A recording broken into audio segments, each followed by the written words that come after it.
언제 어디서나 함께하는 진리. 들려주는 대순회보. 치성의례에서의 술. 술은 인류 출현 이래의 역사만큼 오래되었다. 신화에서는 언제나 하늘과 인간이 만나는 얘기와 제2의 을의 술이 따랐고, 공동체의 구심점이 되는 창세신이나 조상신에 대한 제의에서는 신과 구성원들을 하나로 묶어주는 상징적 매개체였다. 곧 술은 신에게 바치는 신성한 곡물이며, 그러한 행위는 숭고하고 경건한 마음의 발로였던 것이다. 제2후 벌어지는 뒤풀이 행사인 음복은 그 신에게 경배하는 의미와 함께 개인 및 공동체 구성원의 안녕을 도모하고, 지난날의 갈등 해소 및 상호 간의 연대감을 고취시키는 제2의 연장선상이었다. 더욱이 인간 일생의 각 마디에서 행해지는 우리 민족의 통과의례나 세시의례에서도 술은 의례의 중심을 이루었고, 오늘날 각종 제의와 조상에 대한 제사는 말할 것도 없고, 심지어 자동차를 구입한 후 무사고와 안전 운행을 바라며 지내는 고사에서도 술이 진상된다. 뿐만 아니라 우리 도에서도 중요 행사일을 기리기 위하여 올리는 도장치성이나 상제님을 영시불망할 것을 굳게 맹세하는 입도식에서 초헌, 아헌, 삼헌 등과 같이 술을 올리는 의례가 나타나고 있다.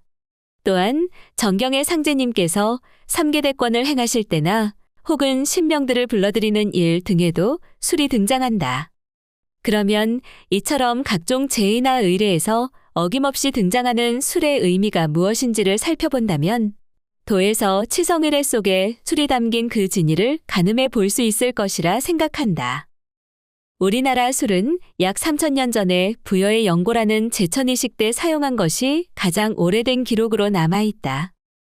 이 시기의 술은 수확의 산물인 곡물을 상징하고 동시에 자신의 정성을 모으고 마을 공동체의 안녕을 기원하는 뜻에서 신께 바치는 제물 및 제의적인 곡물이라는 의미를 띠었다. 뿐만 아니라 중국 후한 시대의 역사서인 한서에 술은 하늘이 내린 아름다운 복이다. 모든 의례는 술이 아니면 행하지 못한다라고 하였다. 조선 영조 때 송명음은 흠양하는 도리는 오로지 강신하는 데에 있는 것입니다. 저 양양하게 척강하는 홀령도 또한 반드시 동토를 돌아보아 단소에 강림할 것입니다. 라며 술의 용례를 구체적으로 설명하고 있다. 이렇듯 술은 어느 나라와 시대를 막론하고 제례에서 중요한 요소였다. 특히 유교에서는 석전제를 비롯한 선인들에게 올리는 의례와 제례에 반드시 술이 있어야 하며 다른 모든 절차에도 술이 따라야 했다. 심지어 술은 과용하면 폐단이 일어나기 마련인데도 술을 신성한 매개체로 여겼다. 즉 향음주례의 주도를 일컫는 것으로 술을 통해 존경과 겸양의 덕을 함양하기 위해서였다. 여기에는 결속과 일체를 위해 술이 만들어주는 공간에 흠뻑 젖었던 선조들의 풍류미학도 가미되어 있다. 작금의 수장 문화라는 것이 이로부터 이어져 내려온 것이다. 유럽이나 중국처럼 독작하기보다는 사람과 사람을 정신적으로 결속시켜 공생공영을 다지는 문화였다. 곧 나를 위한 술자리가 아니라 우리라는 것을 염두에 둔 자리였다. 이렇듯 술은 겸양의 미덕을 길러 다투지 않게 하고 존장에 대해 공경하는 마음을 길러 태만하지 않게 하여 세상을 화목하게 살아가는 미덕을 기르는 것에 큰 의의를 두고 있었다.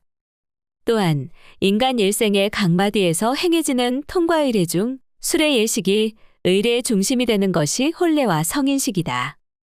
전통 혼례에서 서로의 술잔을 교환하여 합근주를 마시는데 이때 술잔의 술을 땅에 3차례 나누어 부어 천지신명께 서약하고 마신다. 이는 서로 다른 두 존재가 하나가 됨을 도모하는 것으로 이인 융합으로서의 술 예식이다. 더불어 성인식인 관례에서도 유사한 점이 나타난다. 여기서 술을 마시는 초례라는 한 절차를 밟은 후 자관자례가 이어진다. 이것은 아이에서 벗어나 어른의 사회로 통합되는 과정을 의미하며 이제 스스로 이치를 깨달아 품행을 바로 세울 수 있는 단계에 이르렀다는 것이다. 그러므로 술을 대접받는다는 것은 이제 정신과 육체적 존경의 대상이라는 뜻이 스며들어 있다. 이와 같이 의례에서의 술은 사람과 사람 사이를 화합시켜주는 매개체의 역할로 자리매김되었다. 제례에서 드러나는 술은 의례와는 다소 격이 다르다. 인류가 시작된 이래로 술은 오늘날과 같이 평시에 아무렇게나 마실 수 있는 것이 아닌 특정한 날에만 마실 수 있는 신성한 음료였다. 서경, 주고편을 보더라도 제사에만 이 술을 쓸 것이니 하늘이 명을 내리시어 우리 백성들에게 처음 술을 만들게 하신 것은 오직 큰 제사에 쓰게 하려 하신 것이다라며 제사라는 특별한 상황에서만 술이 일반 사람에게 제공되었음을 보여주고 있다. 또한 이수광의 지봉유서를 보면 이런 말이 나온다. 옛날에는 올창을 부어 강신하는 데 썼다고 한다. 그 주석을 보면 올창초를 쪄서 즙을 내어 술을 빚으면 그 기운이 향기롭다고 했다. 그 기운이 가볍게 떠올라 두루 술 기운을 멀리 가게 하여 신을 내려오게 한다라고 하였다. 이는 술이 이승과 저승을 가르는 시면을 이어주는 일종의 다리 역할이며 성스러운 세계로 이끌게 하는 매개체임을 일컫는다. 그래서 제례에서의 술은 신성한 곡물이며 그러한 행위는 숭고하고 경건한 마음의 표현이기도 하다. 그 절차는 초원, 아언, 삼원으로 좌정한 신에게 술을 올리면서 비롯된다. 만약 술이 없다면 그 제사는 지낼 수 없게 된다.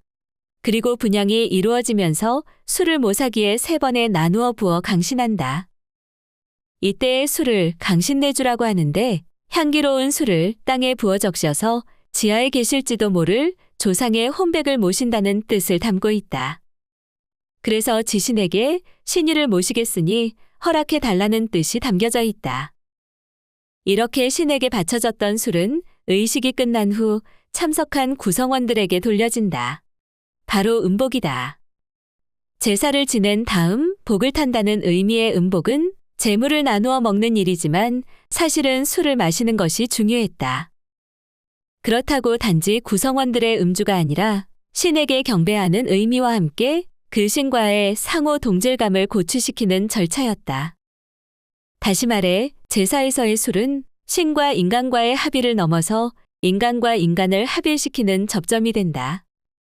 신과 인간이 하나가 되고 인간과 인간이 화합하는 상생의 장이 된다. 곧 전통 사회에서의 술 문화는 상대에 대한 존중과 배려, 그리고 공경과 화합을 돈독하게 하는 매개체였던 것이다. 그래서 술은 항상 상대를 배려하는 데서 존재했으며 그것이 살아있는 인간에 대한 공경의 발로가 되었다. 이 발로는 결국 인간 대 인간을 뛰어넘어 신에 대한 공경과 소통의 접점이었던 것이다. 정경을 살펴보더라도 술은 이러한 상징적 면모를 지니고 있다. 상제께서 덕창과 함께 방 안에 들어오셔서 술을 권하며 가라사대 사람과 사귈 때 마음을 통할 것이거늘 어찌 마음을 속이느냐 하시니 그는 상제를 두려워하니라. 내일 자정에 문틈을 봉하고 고기를 굽고 술병에 마개만 열고 심고하라. 이것이 곧 고사인이라고 하신 말씀들을 참고할 수 있다. 이는 술이 상대에 대한 존중과 배려 그리고 하나의 신과 소통의 매개체임을 뜻한다. 고사 후에는 종도들 혹은 참관한 모든 사람들과 함께 음복하셨는데 여기서 음복은 음식을 통해 신과 인간이 하나가 됨을 의미할 뿐만 아니라 신의 뜻이 인간에게 전달됨을 뜻하기도 한다. 또한 동일한 장소에서 동일한 음식을 나누어 먹고 마심으로써 참여한 이들이 상호 동질감을 고취시키는 의례의 한 면모라 하겠다. 하지만 모든 일에는 정도가 있는 법이다.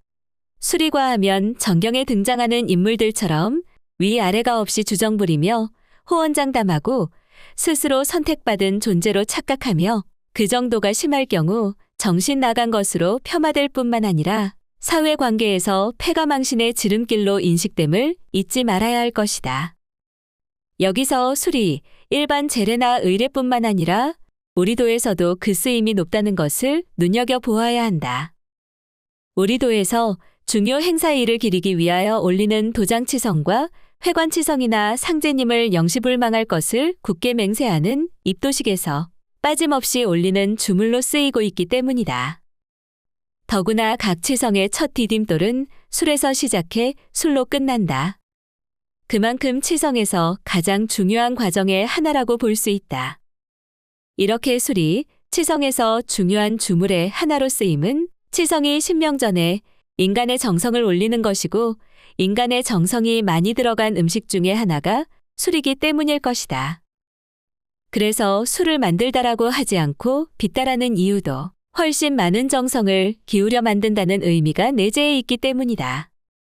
또한 도전님께서도 신명 앞에 치성을 드리는 일에도 정성의 예를 갖추고 공경의 마음을 가져야 한다고 하셨다. 또한 예를 갖추는 것이 곧 인도를 갖추는 것이라고 말씀하셨다.